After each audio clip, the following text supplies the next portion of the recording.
Went along to a real-life Winchester club in Brighton for a swift half. Right.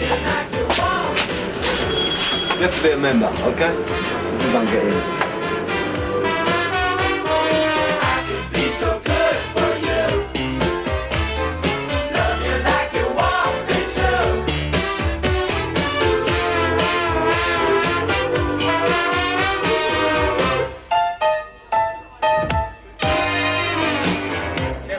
No, I got into writing because I was doing a bit of porridge, and I was on solitary for about 2 years, and I just wrote a book to pass the time.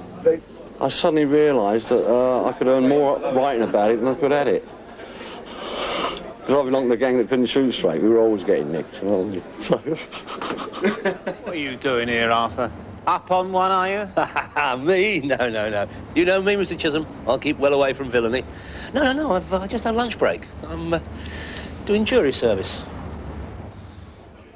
I think the secret of Arthur is that everyone thinks they know, or they do know an Arthur. You know, you talk to any guy in here, for instance, they all know characters.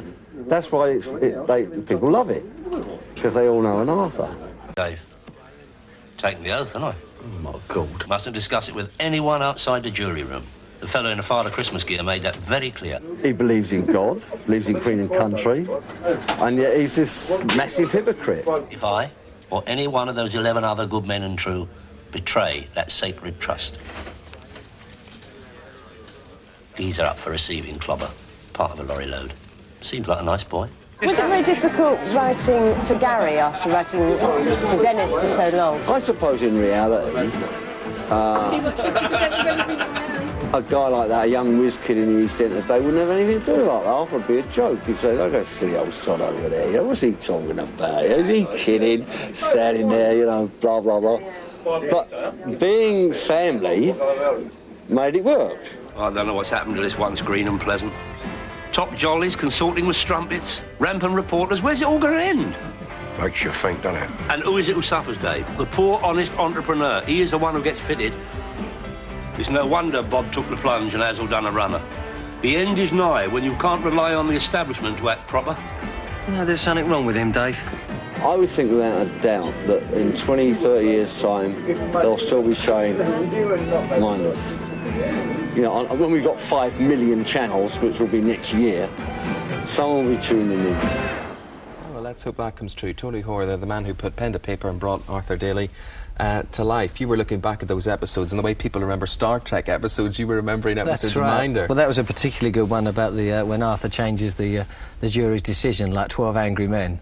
And that was a great script by Tony. So. Well, it's good that you were a fan and then you actually got to work on the series. Definitely. I mean, I have very good memories of sitting there with their family, Dad and my brother, and getting into the show, and then to find myself in it was just, to me, amazing. I want you to bring back other memories now, because your big mate in life is Phil Middlemass, who plays Des Barnes in Coronation Street. That's right. Now, you say you and he have never worked together before. No. Now, on the screen, this is true, you have not worked together on the screen, but you have worked together. Yeah, we haven't worked together professionally as actors, but we did work as security guards together, which was quite... How much were you paid? I think it was £1.56 an hour. Too much. And then it went into $2.10 when we went over the 8 hours, because they were 12-hour shifts.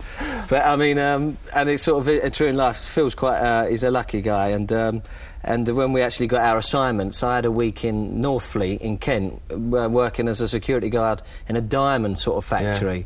And that was soul-destroying. There was no one else there. It was a mining thing, and I just was touring around on my own. And he got 7 days at Bart's Hospital looking after the nurses' home. So. Well, that's life. That's the way it goes. And as much as I offered him my overtime, he wouldn't change. So, but I got a car. I remember I got the van. It's been great talking to you today, Gary. Every success, whatever lies after Minder, as Arthur would say, the world is your lobster. That's correct. I'm sure. I didn't ask you about the whiskers. There must be a story behind that. Well, after seeing the guy on Blind Date, I think he's setting a trend now, so I call it a fensum.